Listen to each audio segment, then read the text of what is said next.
Hey, good afternoon. Stopped at the garage sale today and snagged us some items, and I want to show you real quick.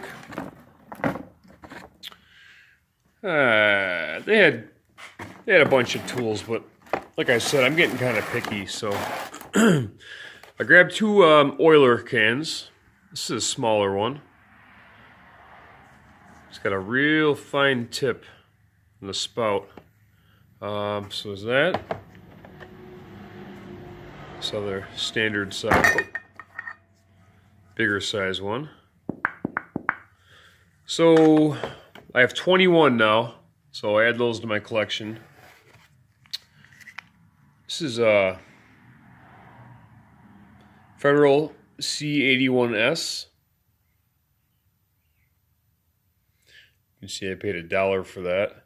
The other pieces were 2 for $1, so I paid $1 for the 2 cans.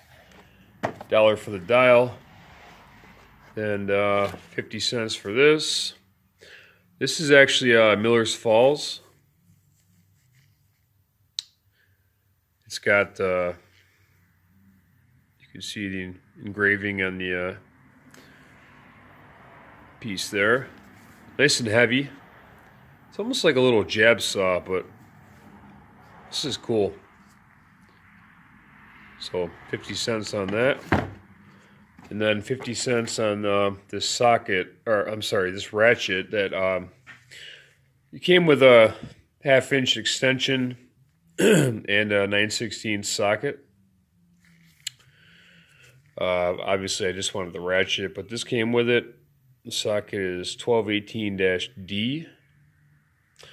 Anyways, the ratchet is Herbrand. No, I'm probably butchering the pronunciation of that, but fan chrome S10, and it's a beautiful ratchet. It's a 1/2-inch drive. I cleaned it up with the wire wheel. It was definitely not in this nice of condition, but I'm trying to spin it one-handed. It does work. It sounds pretty good. I'm going to open it up and see what the insides look like and make sure they're all good. But, you know, out of all the tools I have, this is the first Herbrand piece that I have. But I'm trying to see what that says there. Nice piece. 1/2-inch drive. So that'll go in the collection. And it's got a beautiful finish. I don't know if this is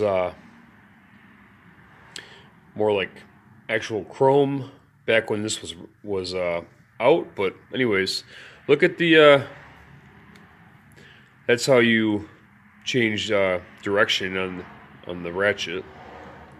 That slides up or down. So pretty happy with it. 50 cents. So this was $3. I'm getting more picky with the stuff that I buy, and don't get me wrong, I'll still buy a massive tool lot at the first chance that I get. But you know, when I'm picking out individual tools, I'm gonna make sure that they count. You know, I don't buy a lot of just regular wrenches or screwdrivers.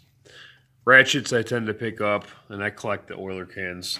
I have a little collection of machining tools, calipers and micrometers and whatnot. So I bought this to put with that, and I'll put all that in a lot for sale at some point. But anyways, this appears to be working just fine. USA made. So that's it. The $3 lot. In other news, the toggle switch for the Atlas drill press is right here. This will go on to the inside, and I'm gonna fabricate a metal bracket that this will kind of sit in. I'm hoping I can fit this whole unit inside of the actual body, and then just I'm I'm still kind of playing around with ideas, but in any event, this is the switch that I'm going to use, and fabricate a metal bracket to go around this, because originally that's where the switch, on-off switch was. There was a toggle switch there. The other owner had a, this is filthy for my hands. The other owner had a on-off switch, like a light switch type of deal, mounted on this side, and I don't know why. But anyways, I got rid of that. So the motor is painted. It's sitting there drying right now, as well as the motor mount bracket itself. So this will be the new power cord for the motor. I have to throw a plug on the end of it, and so I'm going to wire up that toggle switch, make a metal bracket, and then pick up a couple belts probably next week. But pretty happy with the turnout on this bad boy. I know last night's video might have been a little rough as far as it being dark in here, but yeah, I'm pretty happy with it. It's a nice piece. I'm missing the badge that goes in the front, and I wasn't able to find one online. I'd love to pick up I might just make one, kind of fabricate one, you know, the hard way. Just cut a piece of aluminum out, an aluminum oval or whatever, and, you know, go from there. But yep, so this is going to get moved over. I'd like to take this drill press and this drill press and put them on the welding table, but space is very limited. But they're not going to stay here. Both those drill presses will be gone. The only two that are going to remain are the Delta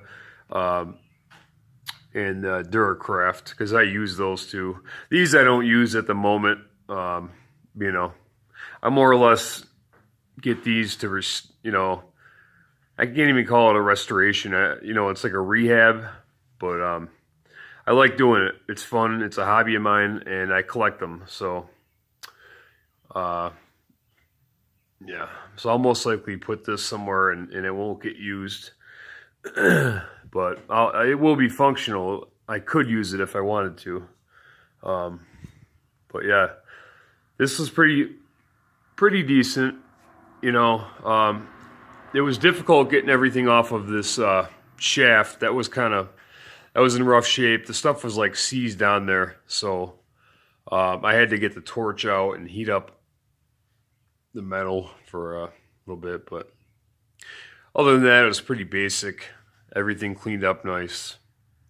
So I'm happy with it. Definitely liking it. So I also have the Colombian vise that I picked up with that storage unit that I just got. It's I believe it's D45 is the model. That is in paint.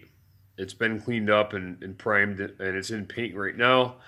So next video I upload, I'll give you a peek at that bad boy, but came out good. I smoothed it out a little bit with the flapper disc. So anyways, so one thing that I noticed about this that I really like. Now, I know these are Taiwan made, I believe, these Duracraft pieces. But I was looking at this badge, and the date is 1981. So it's a 1981 piece, and I like that. I like that it's older. This thing runs great. It's like a tank. So I'm going to pick up, I was going to get them today, but I'm going to get a couple 8-inch wire wheels and go from there. And I'm toying around with the idea of getting rid of these little side, as you call them, guards. I mean, they're huge. They're just really big. Don't need them, so I might get rid of them. So, but this thing will be in operation shortly here. That's about it. Put together the vise, finish painting the motor, pop that on there, wire up the power cord, pick up a couple belts, and I'll be sure to post a video of this running. You know, these are nice machines. Both the Atlas and the Dunlap are, you know, I can't even call this a Dunlap. I'm not sure of the manufacturer on this. I know the motor's a Dunlap. I don't know, this might be an old Craftsman. But in any event, they both run real smooth. Pretty quiet. So, and I have that one there extended all the way up. I could shimmy the body down a little further if I wanted to, but at this point I like it up high like that. So, you know, if I have something really tall that I have to put a hole in, I could slide the shelf down and I'll have a ton of space. So I kind of like how it is, but that's it. So I hope you enjoyed the garage sale pickups. More to come. I stopped at like 3 or 4 garage sales, and this is the only stuff worth getting. And the price was right. You know, I wish they would have had more stuff that I wanted. They had wrenches and stuff, but you know, again, I'm getting picky. So, anyways, enjoy the rest of your weekend. Appreciate it as always, and stay tuned for more. Thanks, guys.